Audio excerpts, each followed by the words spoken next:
नमस्कार, मैं अमित कश्यप और आप देख रहे हैं हंगामा टाइम्स। आज हमारे साथ में एक ऐसी शख्सियत है जिन्हें किसी परिचय के मोहताज नहीं है। हमारे साथ में आज सुरेश चंद्र शुक्ला शरद आलोक जी हैं, जो हिंदी के लिए विश्व में लड़ाई लड़ रहे हैं और विदेशों में वह हिंदी के नाम से ही जाने जाते हैं। बहुत बहुत स्वागत है सर आपका। और क्या बताएंगे हमारे दर्शकों को कि किस तरह से जो आप यानी कि हिंदी की लड़ाई लड़ रहे हैं, 42 साल से नॉर्वे में रह रहे हैं, क्या हिंदी वहाँ पर स्थान पा पाई है सर? आपने बहुत अच्छा किया। सबसे पहले तो आज जो है 1 मई है। 1 मई को अंतर्राष्ट्रीय श्रमिक दिवस पर आप सभी लोगों को आपके चैनल के माध्यम से शुभकामनाएं देता हूं। और मैं भारत से 42 साल पहले नॉर्वे गया था। आपने बिल्कुल सही कहा। और मैं आजीवन जो है नॉर्वे में रहूं तो नॉर्वेजी हो नहीं सकता और अपनी भारतीयता छोड़ नहीं सकता। हाँ, ये ज़रूर है कि अगर हम ये कहें कि वहाँ पर जैसे मुझे एमएलए बनने के लिए या और राजनीति में भाग लेने के लिए वहाँ की नागरिकता भी लेनी पड़ती है। और मेरा मानना है कि अगर कोई व्यक्ति अपने देश की संस्कृति को बचाने के लिए या अपने अधिकारों के लिए लड़ने के लिए विदेशों में अगर हमें अपने अधिकार मनवाने हैं, अपनी बातें मनवानी है, अपनी भाषा को स्वीकृत कराना है, तो हमें राजनीति में भाग लेना पड़ेगा। तो मैं ये बिल्कुल आज आपसे के चैनल में ये कहना चाहता हूँ कि नॉर्वे में हिंदी का भविष्य उज्जवल है। नॉर्वे से 2 पत्रिकाएं निकलती हैं, वैश्विका और स्पाइल दर्पण। और आप सर संपादक भी हैं, ये कहीं छुपा नहीं है, ये सभी लोग जानते हैं।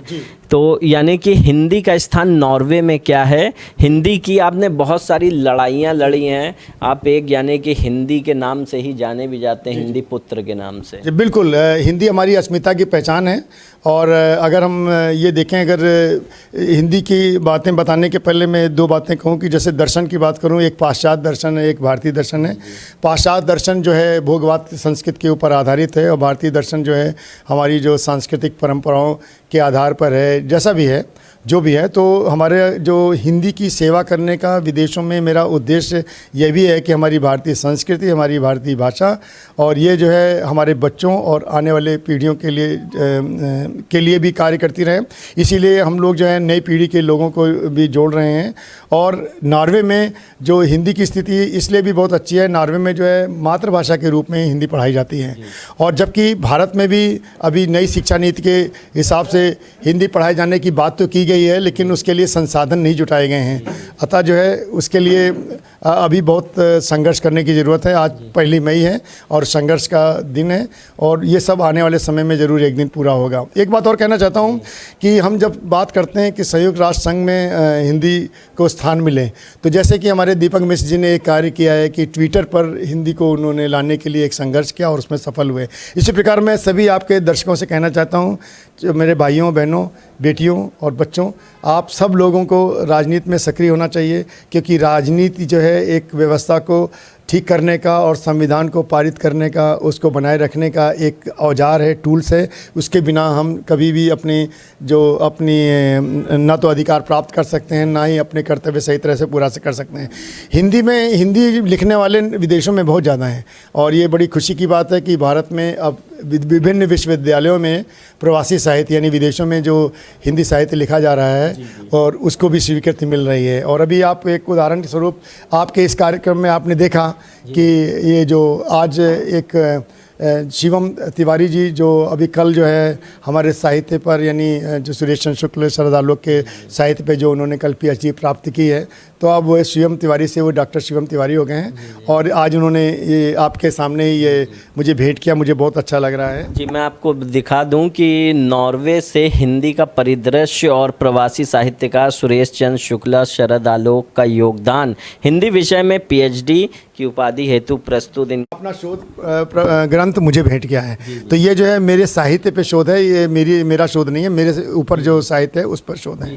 सर कहीं ना कहीं जो है हिंदी की लड़ाई जो आप लोगों ने लड़ी, और ट्विटर ने भी इस चीज़ की लड़ाई को UNO ने पहली बार वहाँ पर ट्विटर पर हिंदी में यानी कि लिख करके इस चीज़ को प्रदर्शित किया था, उसके ऊपर क्या कहेंगे? और हिंदी दिवस पर ये तो मैं तो दीपक मिश्र जी को इसके लिए बधाई देता हूँ। इसके अलावा दीपक मिश्र जी के अलावा बहुत से सिपाही हिंदी के देश विदेशों में अपने अपने स्तर पर कार्य कर रहे हैं। मैं हिंदी की बात क्यों कहूँ, मैं तो पंजाबी की बात भी कहूँगा, मैं मराठी की बात भी कहूँगा और मैं गुजराती की बात कहूँगा, कि ये सभी भारतीय भाषाएँ हैं और किसी भी भारतीय भाषाओं के विकास होने पर कोई भी भारतीय भाषा जो है नीचे नहीं जाती, यानी वो कमतर नहीं होती है, बल्कि वह मजबूत होती है।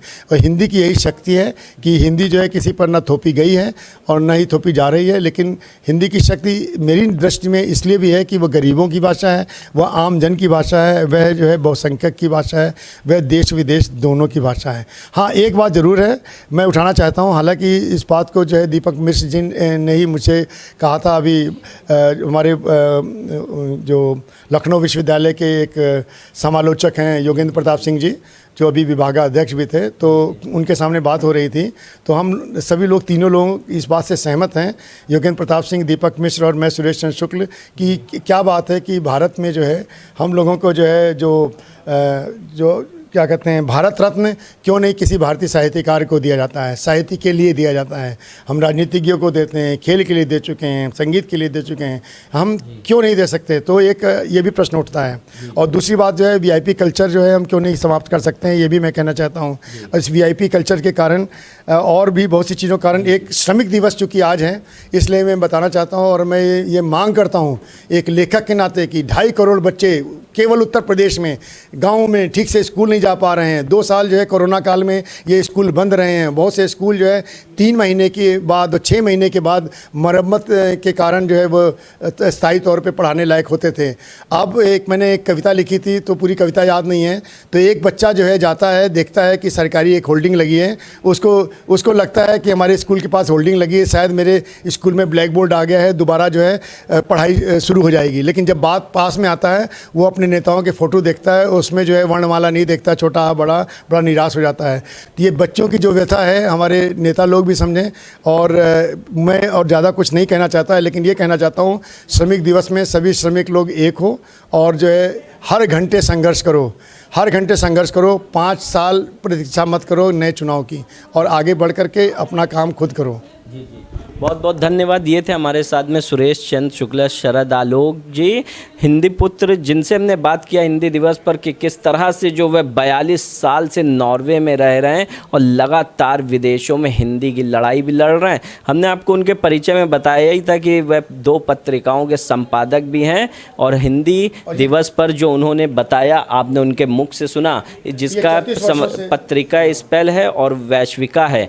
आप देखते रहिए हंगामा टाइम्स और हंगामा टाइम्स को जी हंगामा टाइम्स को मैं बहुत बधाई देता हूं, और मैं अपनी 4 पंक्तियों से हंगामा टाइम्स का स्वागत करते हुए कहता हूं कि आओ रुको यहाँ कुछ देर बंधु, समय ने बांधे यहाँ सेतु बंधु, आकुल वसंत अपने गांव बंधु, मिलेगी यहाँ सबको छाँव बंधु।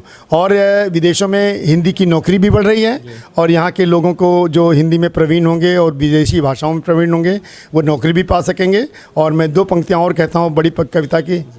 देश का गान हो, देश का मान हो, देश का गान हो, देश का मान हो, हम जहाँ भी रहें मेरा हिंदुस्तान हो, हम जहाँ। बहुत बहुत धन्यवाद। और उन्होंने हंगामा टाइम्स को भी बधाई अपनी कविता में दिया है। आप देखते रहिए हंगामा टाइम्स। मैं अमित कश्यप सहयोगी मोहित के साथ लखनऊ से इजाज़त चाहता हूँ। नमस्कार। हंगामा टाइम्स की तमाम खबरों को देखने के लिए हंगामा टाइम्स को सब्सक्राइब कर लीजिए और बेल आइकन दबा लीजिए। अगर आपको ये वीडियो अच्छा लगा हो तो लाइक बटन प्रेस कर अपनी प्रतिक्रिया हमारे कमेंट बॉक्स में देना।